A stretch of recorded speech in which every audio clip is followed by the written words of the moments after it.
Non, c'est trop, arrêtez. Ouais, salut à tous, c'est Sturé, bien évidemment, l'excitation est à son paroxysme puisque All Elite Wrestling All In se tiendra dans la soirée du 12 juillet au Globe Life Field de Arlington au Texas. Et oui, je disais dans la soirée puisque pour nous, amis européens, amis français, amis belges, amis suisses, le show est exceptionnellement diffusé à un horaire totalement convenable puisque vous pourrez suivre le direct à partir de 21 h. Et oui, 21 h, mais quel rêve! Je le dis tout de suite et on n'y reviendra plus, je serai en live réac pour suivre tout ça avec vous sur twitch.tv/Turi316 et je vais aussi tout de suite répondre à la fameuse question comment suivre AEW All In en direct et je ne répondrai qu'à la question de comment le suivre de manière légale. Pour le marché européen, il y a donc deux solutions. Vous pouvez suivre ça via le système de vidéo à la demande de YouTube pour une somme annoncée de 21,49 € ou sur Thriller TV où vous êtes déjà depuis longtemps habitué aux commentaires en français de Norbert Feuillant et d'Alain Mistrangelo qui sont également là en direct pour vous narrer l'un des shows certainement les plus attendues de cette année 2025. Ah ouais, j'ai pas peur de le dire. Évidemment, stratégiquement, c'est un week-end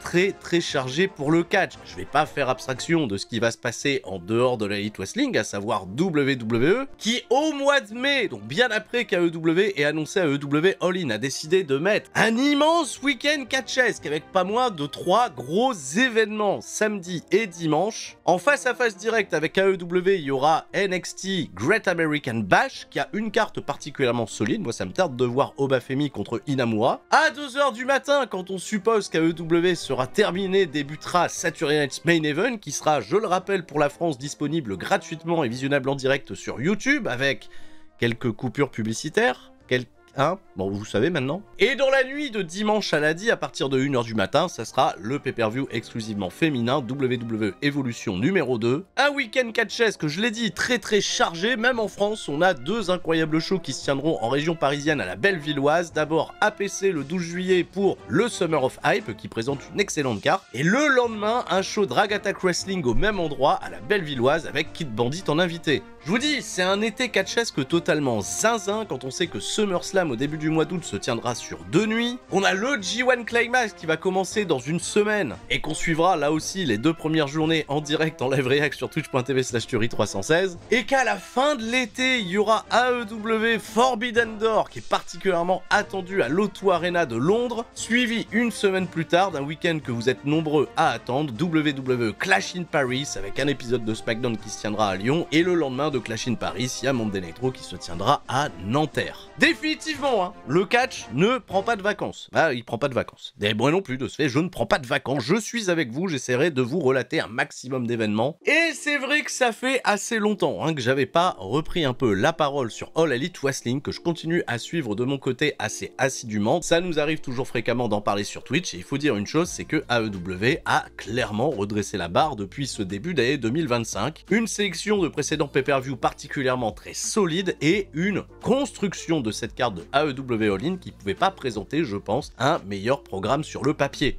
On a 3 co-main events qui risquent d'être anthologiques, qui vont clôturer des arcs narratifs particulièrement riches. Et en plus de ça, on a avec les 2 casinos Bataille Royale l'occasion de vivre de grands moments, de grandes surprises et de redéfinir la suite post-AEW All-In pour 2 personnes qui remporteront une opportunité quand ils le veulent au championnat majeur de leur division respective. Alors pourquoi suis-je aussi excité pour cet événement? Je vais vous résumer ma pensée en un seul mot: alternative.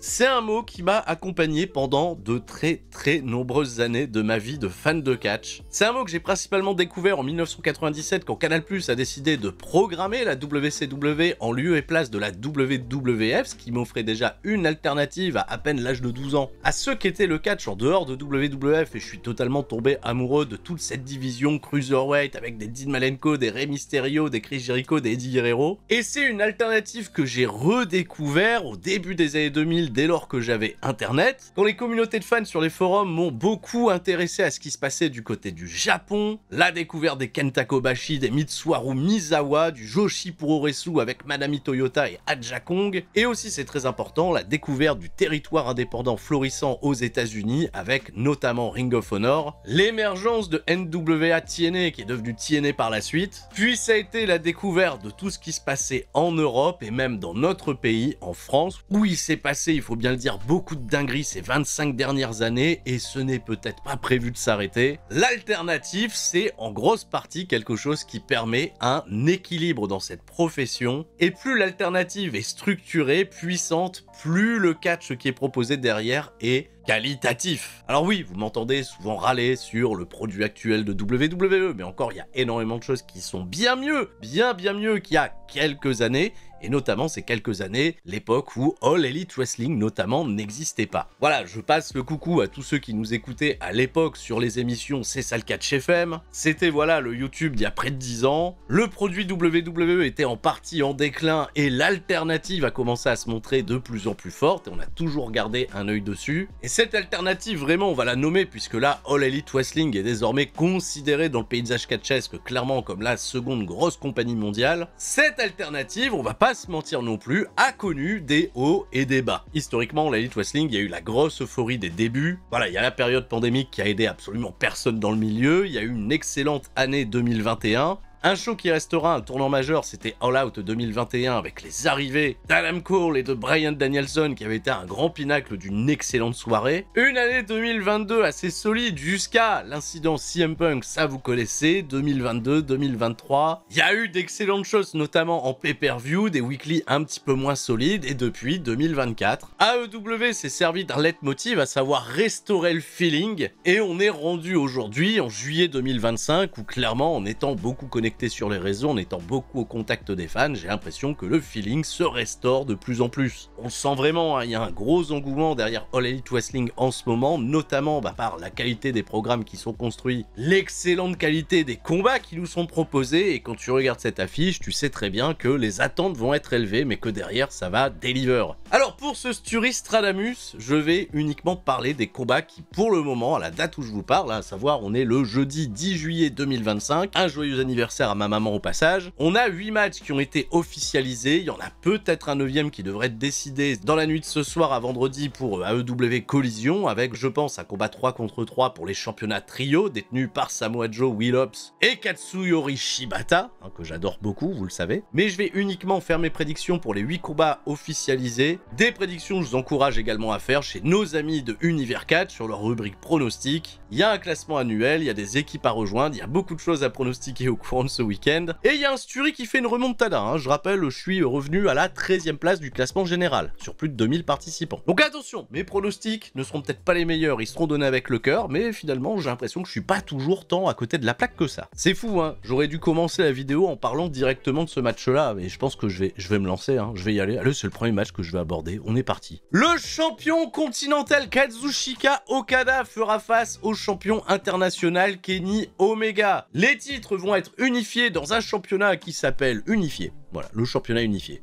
Mais je vais être tellement sincère avec vous, les amis, c'est Kenny Omega contre Kazuchika Okada. Le fait qu'il y ait des titres en jeu ou pas de titres en jeu, je m'en bats les steaks. C'est clairement un match qui a besoin d'aucune construction, qui a rien besoin en réalité, tout a été fait. Kenny Omega, Kazuchika Okada ont, je le sais, révélé pour beaucoup de fans de catch l'idée et le concept même de l'alternative. Retour en arrière, on est en 2017, Kazuchika Okada défend le championnat IWGP contre Kenny Omega dans le main event du Tokyo Dome, et 43 minutes plus tard, la rue s'accordait à dire que c'était le plus grand match de tous les temps. Et ce qui est fou, c'est que là, on peut se positionner 8 ans après, et beaucoup considèrent encore que c'est l'un des plus grands matchs de tous les temps. J'ai envie de dire l'un des plus grands matchs parce que il y a eu après ça 3 autres, Kenny Omega contre Kazuchika Okada, toujours chez New Japan Pro Wrestling, qui sont directement rentrés en discussion pour intégrer ce statut de meilleur match aussi de tous les temps. Alors ça reste bien évidemment une valeur totalement subjective, hein, vous avez le droit de choisir le plus grand match de tous les temps comme bon vous semble. À titre personnel, la quadrilogie Kenny Omega Kazuchika Okada, c'est quelque chose qui m'a fasciné. C'est venu là, ça s'est installé comme une espèce de baromètre d'un match un peu significatif et qui a servi de comparatif pour énormément de combats qui ont été proposés à travers la planète. Et attention, il y a d'importants classiques comme ça qui ont eu lieu à travers les âges. Je suis obligé de repenser à la série des combats entre Ricky Steamboat et Ric Flair, qui peut-être aujourd'hui, au vu des codes du catch moderne, n'aurait peut-être pas si bien vieilli que ça. Kenny Omega Kazuchika Okada, aujourd'hui je trouve que le match vieillit encore particulièrement très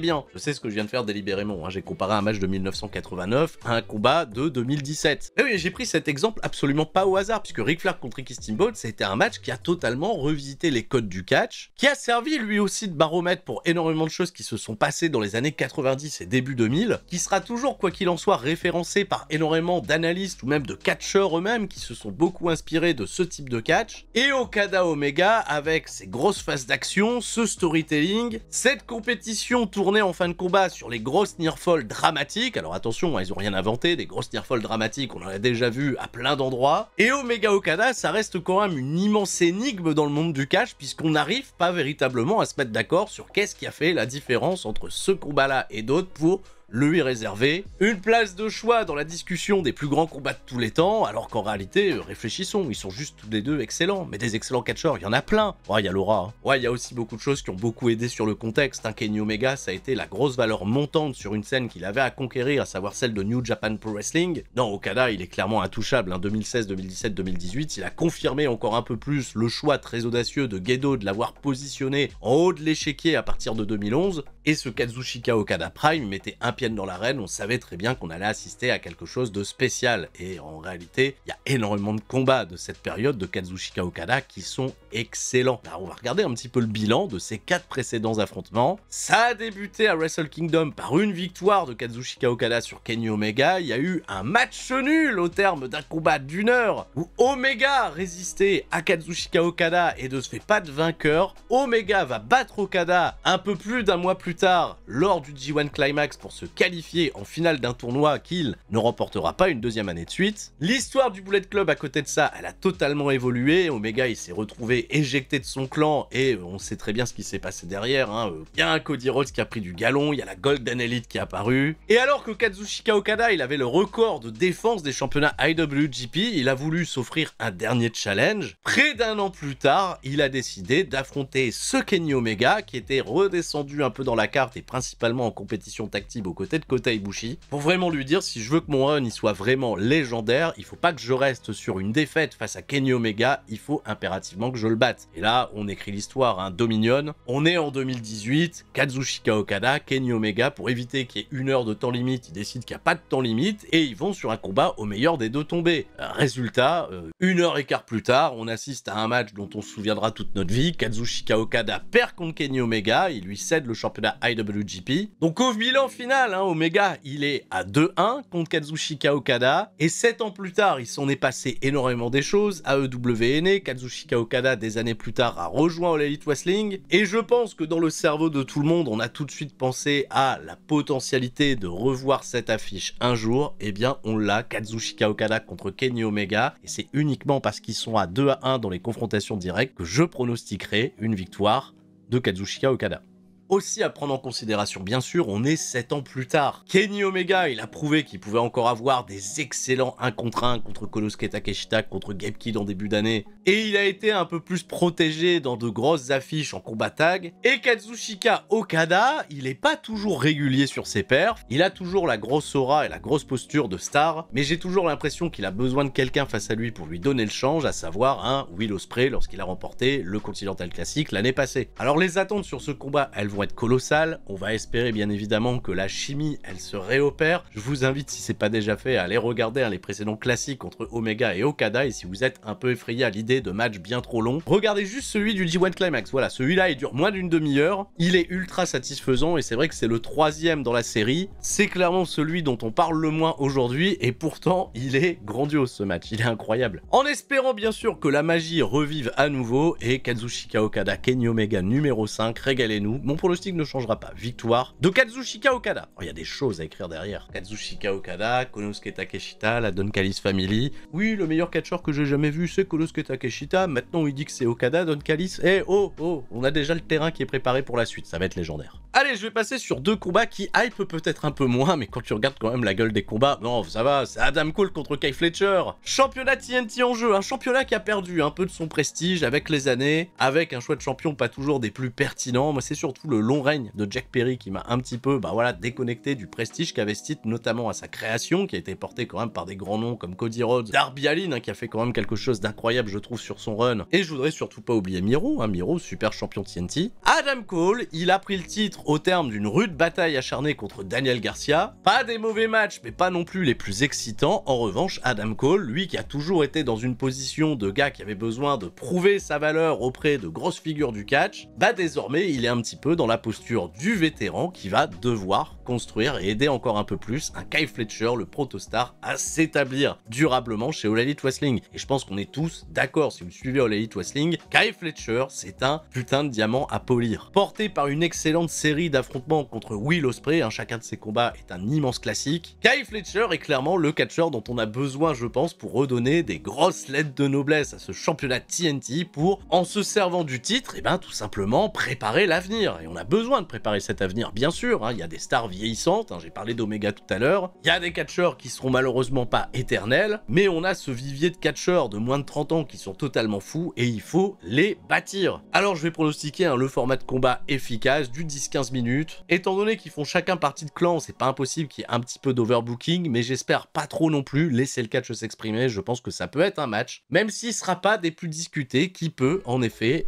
tirer son épingle du jeu. Alors cette affiche, elle a strictement rien à voir avec la précédente, on va parler d'un 3-way tag team match. Le Hurt Business, il blesse des gens bien évidemment, Bobby Lashley et Shelton Benjamin défendent leur championnat contre l'équipe composée de Michael Knight et Speedball McBailey et celle de Christian Cage et de Nick Wayne, qui a été un peu moins présent pour construire ce programme du côté de Dynamite, ça s'est surtout fait à Collision et ils ont remporté en effet des victoires importantes qui les ont pas mises sur le carreau, alors qu'on sentait que la rivalité était beaucoup plus féroce entre le Hurt Business et Jet Speed. Le duo de Nick Wayne et de Christian Cage me régale beaucoup depuis sa formation et depuis la création du mouvement Patriarchy. Un Christian Cage qui a peut-être perdu un peu plus ses ambitions, qui a moins été promu en haut de la carte, mais qui continue ce travail de tutorat aux côtés d'un Nick Wayne qui remporte pas mal de gros succès en individuel. Il a participé cette année notamment au tournoi Best of Super Junior de New Japan Pro Wrestling. Il a remporté un championnat du côté de Ring of Honor, un championnat qu'il défendra la veille, et j'ai oublié de parler du show de la veille, un Super Card of Honor, où il y aura notamment cette affiche que j'attends tout particulièrement entre Bandido et Konosuke Takeshita pour le championnat Ring of Honor World. Mais on sent venir un truc qui est particulièrement costaud pour notamment AEW All Out qui se tiendra à Toronto, c'est le retour d'Adam Copeland, le retour de Cope, le retour de Edge, comme vous le voulez, qui pourrait pour son dernier run en allant affronter FTR, choisir son partenaire légendaire, à savoir Christian Cage, pour s'offrir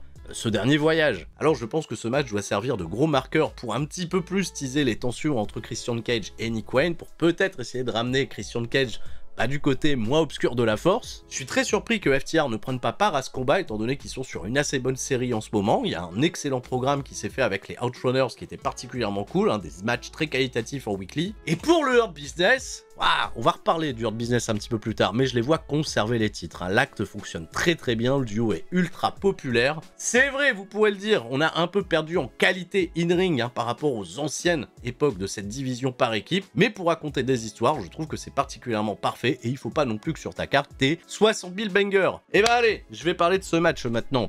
C'est un dommage collatéral ce match. Bah oui, parce que Swerve Strickland, Will Ospreay qui vont affronter les Young Bucks, et je parlerai de la clause qui entoure ce match un petit peu plus tard, ils auraient tous les deux pu être à la place de Hangman Page pour aller affronter Jon Moxley et terminer le programme des Death Riders et libérer en quelque sorte All Elite Wrestling de leur joug. Alors Strickland, il a eu son opportunité, il a malheureusement échoué. Will Ospreay, il a pas eu son opportunité, mais il a échoué dans la finale du tournoi de la Owen Hart Cup. Ospreay, c'est évident, il touchera un jour l'or mondial de All Elite Wrestling, c'est pas encore maintenant. Mais attention, voilà la gueule du dommage collatéral, parce qu'on se retrouve avec une excellente récompense, à savoir un match contre l'une des équipes les plus prestigieuses au monde, à savoir les Young Bucks. Alors oui, je sais, les Young Bucks, ils ont tendance à agacer beaucoup d'entre vous, ils se sont créés cette personnalité particulièrement arrogante, une personnalité en tout cas qui a fait tout leur succès à l'époque sur le circuit indépendant, notamment chez Pro Wrestling Guerrilla. Moi les Young Bucks, juste pour ça, ils me fascinent. C'est des têtes à claques, mais couplés à d'excellents techniciens par équipe, capables des spots les plus incroyables qui soient, et connaissant la folie dans ce registre de Will Ospreay et de Swerve Strickland, le match en lui-même se suffit parfaitement.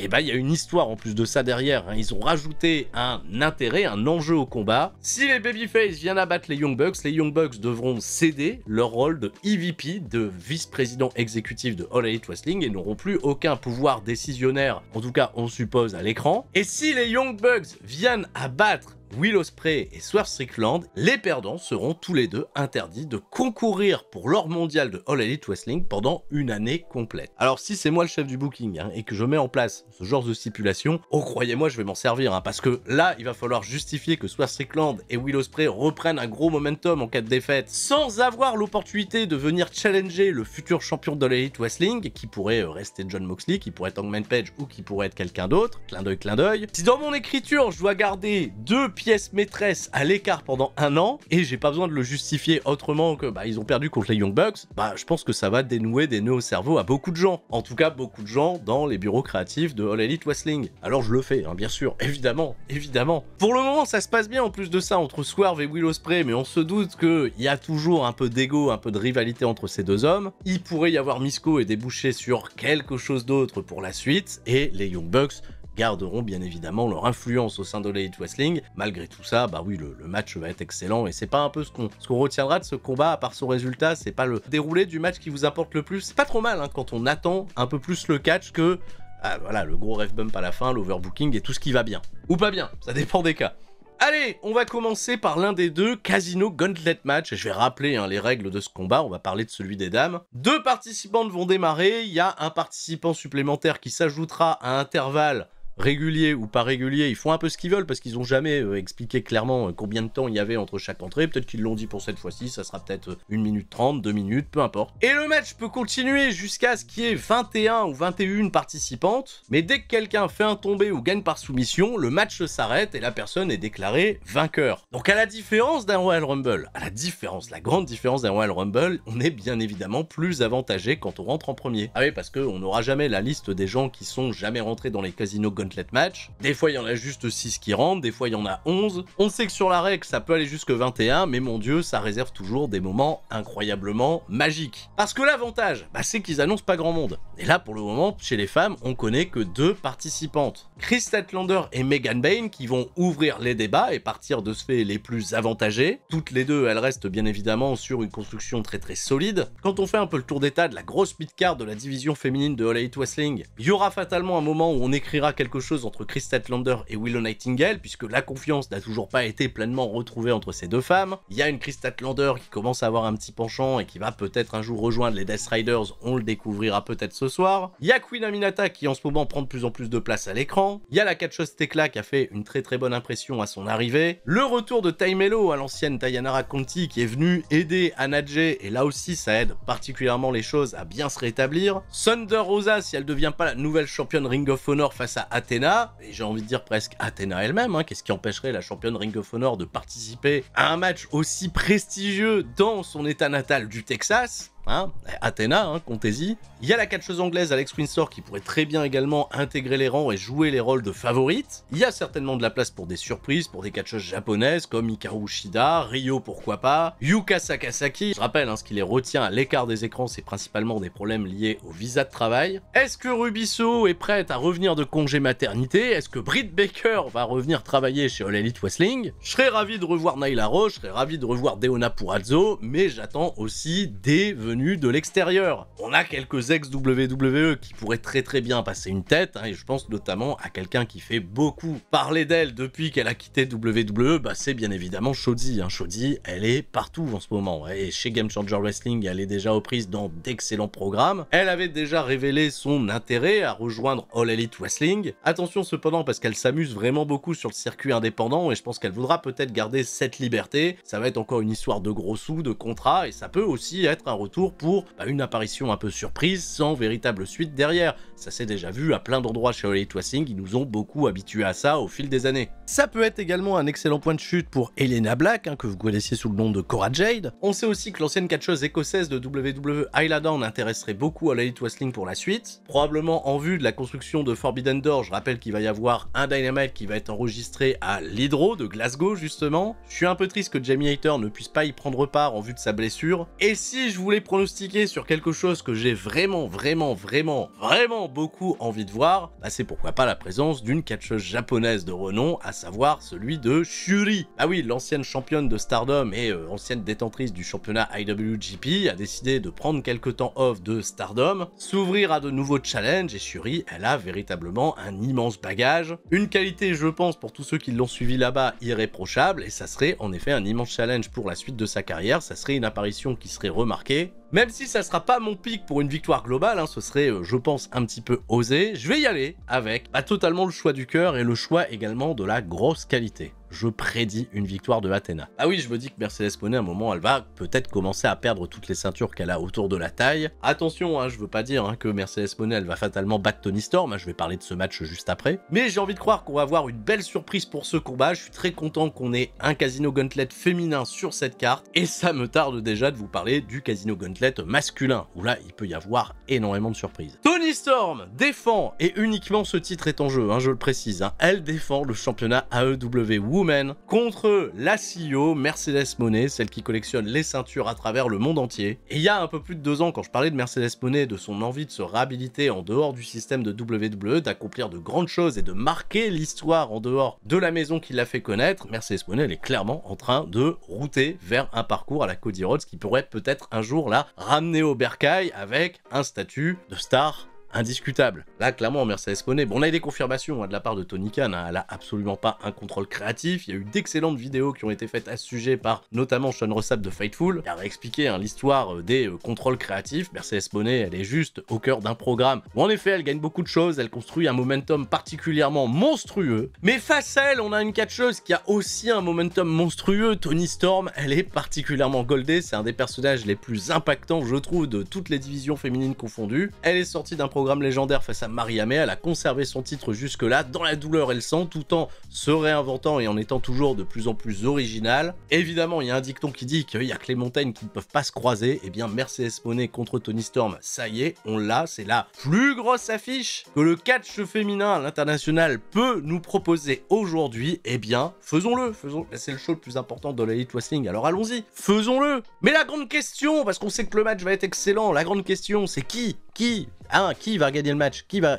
remporter la victoire? Elle peut encore tenir des ceintures Mercedes Moné, ça serait pas la ceinture de trop? Alors oui, oula, si Mercedes Moné, elle vient gagner, à tous les gens qui aiment pas voir Mercedes Moné gagner tous ses matchs, ça va être la catastrophe. Et juste ça, par pur sadisme, j'ai presque envie qu'elle gagne. J'ai presque envie de l'avoir gagnée pour voir Internet totalement exploser. Et je serais ravi parce que je trouve que l'histoire qu'elle raconte Mercedes Moné depuis qu'elle est de retour, de manière bien plus active dans le monde du catch, est particulièrement fou. En plus de ça, elle va donner de la force à d'autres compagnies dans le monde où elle vient en effet collectionner des ceintures, mais elle donne de ce fait de la force et de la visibilité à ses compagnies, et ça me régale aussi. Mercedes Moné, Toni Storm, peu importe qui remportera le match, je pense que je suis déjà satisfait sur le papier. Mais je vais quand même pronostiquer une victoire de Toni Storm, hein, voilà. Eat shit, bitch! Il y a eu vraiment d'excellents moments au micro entre les deux fans, et ça sera peut-être la première défaite pour Mercedes Moné, une défaite qui en entraînera peut-être d'autres, et peut-être la perte de ses autres championnats, et une bonne histoire à raconter derrière pour glorifier encore un peu plus le règne de Toni Storm, qui aura déjà, je pense, quelqu'un de très important sur ses côtes, à l'issue du Women Casino Gauntlet dont on a parlé juste avant. Le Casino Gauntlet, justement, on y revient, et on va parler de celui qui concerne les messieurs. Pour le moment, il y a uniquement 3 catcheurs qui ont été annoncés dans ce combat. Je vais pas revenir sur les règles, j'en ai parlé lors du Gauntlet féminin. Mark Briscoe débutera en 1, il sera immédiatement rejoint par celui qui fait office de grand favori, MJF. Et on sait qu'un autre qualifié pour ce combat sera Mystico. À part ça, c'est le scénario le plus ouvert qui soit. Tout le monde peut participer, même des gens qui ont déjà participé à des précédents combats, ils peuvent revenir. On l'a vu l'année dernière avec Christian Cage qui avait remporté le Casino Gauntlet masculin, alors qu'il avait perdu les championnats trio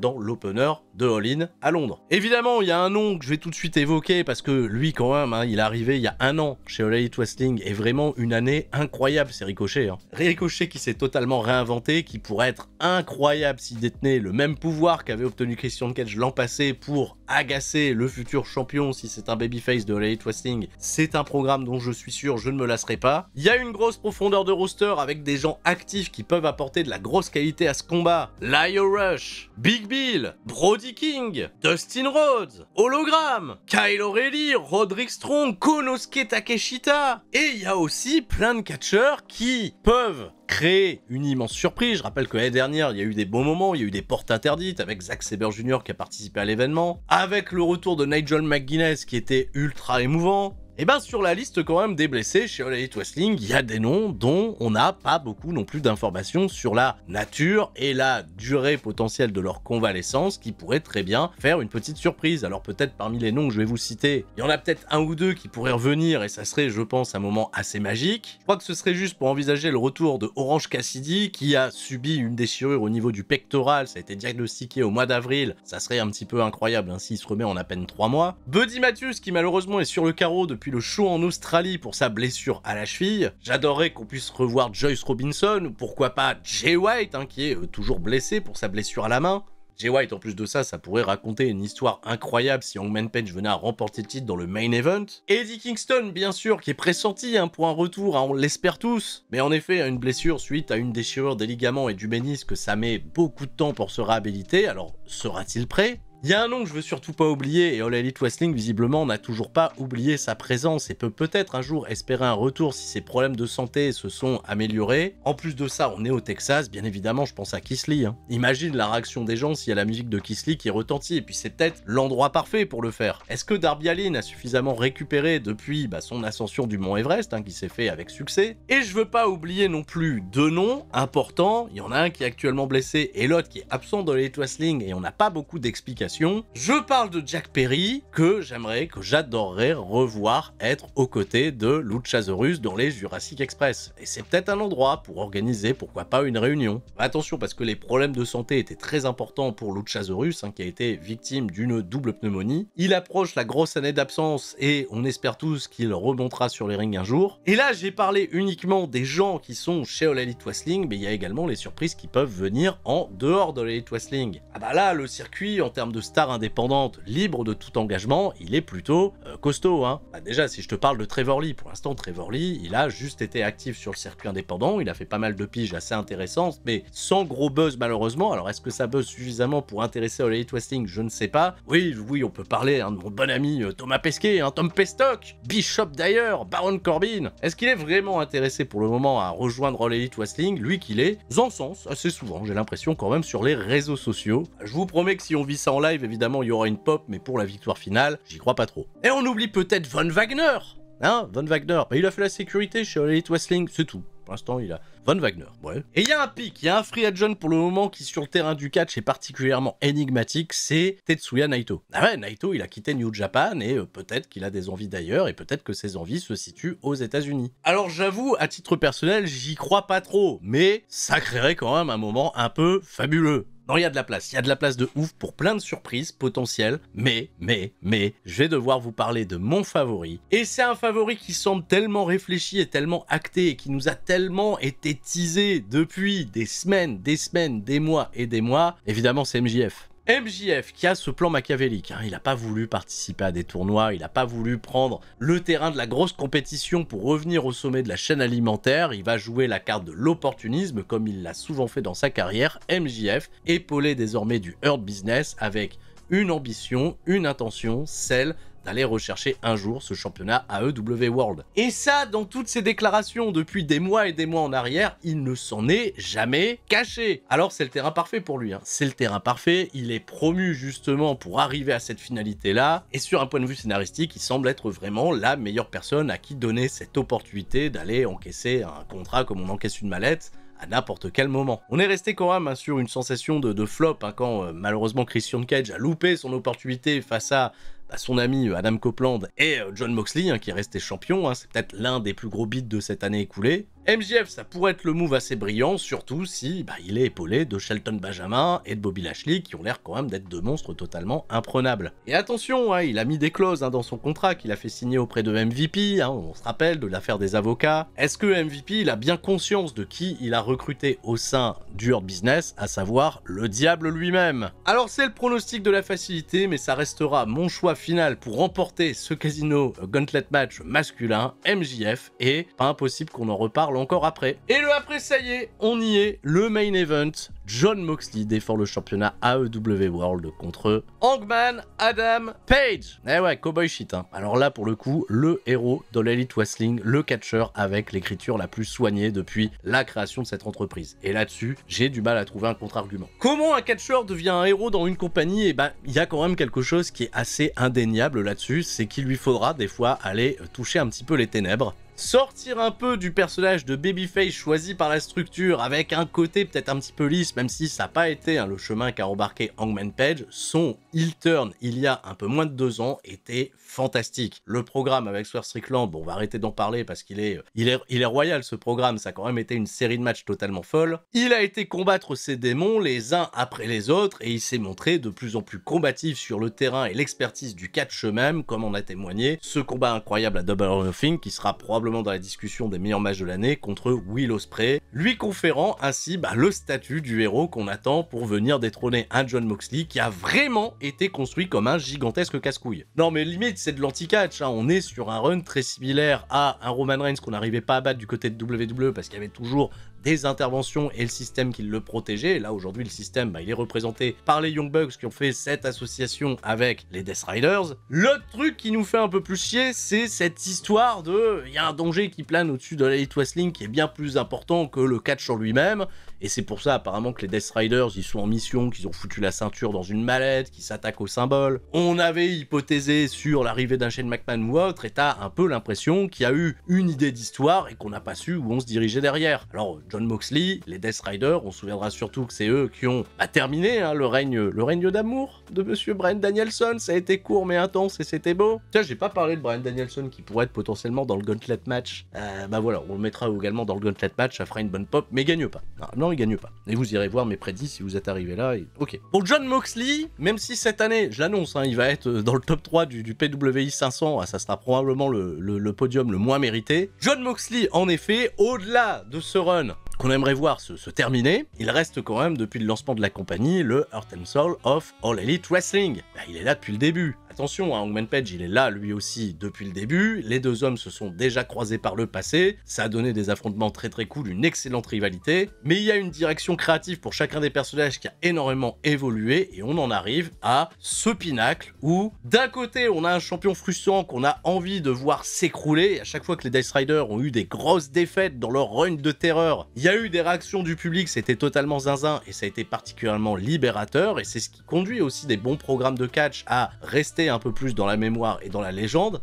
Voilà, coucou la fin du run de Roman Reigns, c'est l'exemple le plus récent que j'ai en tête. Voir le run de John Moxley se terminer sur le plus gros show de l'année pour l'Elite Wrestling, c'est, je pense, indiscutable. Non, il n'y aura pas de clim. Il n'y aura pas de clim, les frères. Il n'y aura absolument aucune clim. Hangman Page va remporter le match. Et c'est un Texas Deathmatch. C'est peut-être la stipulation dans laquelle John Moxley va être le plus dangereux, le plus sadique, le plus violent. Et en face de lui, il y a Hangman Page. Le mec, il boit du sang, je te rappelle. Le mec va pas bien. Le mec, s'il faut libérer un petit peu plus de furie et de colère, il est capable de le faire. Et c'est là où je me dis, oui, j'ai commencé la vidéo en mettant l'ancien thème d'Hangman Page, tu vois, vraiment le thème Babyface. Et Hangman Page, peut-être il va raser la moustache, peut-être qu'il va être de retour aux sources, retour aux origines. Mais est-ce que ce Hangman Page, gentil, choisi par la compagnie, c'est le même Hangman Page, le fameux Hangman Page à la stache mou, là, qui est capable de faire des sacrés trucs quand même. Ah ouais, celui-là, on a besoin de quel Hangman Page pour battre John Moxley? On a besoin d'un Hangman Page qui est aussi soutenu par des gens de l'extérieur. Parce que oui, tu te doutes bien que les Death Riders, à un moment donné, dans un match où il n'y a pas de disqualification, ils vont probablement pointer le bout de leur nez. Donc il faut penser aux ops. S'il y a de l'overbooking, il faut que ça reste sobre et que ça, à mon sens, gâche pas trop le moment. Le moment que vous allez offrir à Hangman Page, le moment de libération pour la compagnie. Mais je suis sadique quand même. Je suis sadique. Même si Hangman Page va le faire, au terme d'un match qui va être l'un des matchs les plus brutals probablement que vous allez voir de votre vie, je pense que MJF va être ce fils de pute jusqu'au bout et va encaisser son droit à aller chercher le championnat All Elite Wrestling le soir même et échouera. Voilà, il va échouer. Je vous dis, il va échouer. Il va échouer. On va renvoyer les 20 000 fans texans et qui viennent de partout dans le monde chez eux heureux. Pas de clim au Texas, aucune climatisation. Il va faire chaud, ça sera cowboy shit, il y aura de la bière, il y aura de la joie, il y aura de la célébration. On a besoin de héros dans le catch, c'est très important. Et c'est sur ces belles paroles et sur cette vidéo bien trop longue pour Asturystradamus, vous avez vu, il y avait quand même beaucoup d'énergie, beaucoup de passion derrière. Et c'est vrai que ce pay-per-view, il m'attire énormément. Et je pense que peut-être vous aussi, j'attends bien évidemment vos impressions dans les commentaires. Restez forts, on se retrouve samedi pour regarder ça en direct ensemble. Twitch.tv/Tury316, je vous fais des gros bisous et je vous dis à la prochaine, c'était Stury. Restez forts, ciao, bye bye.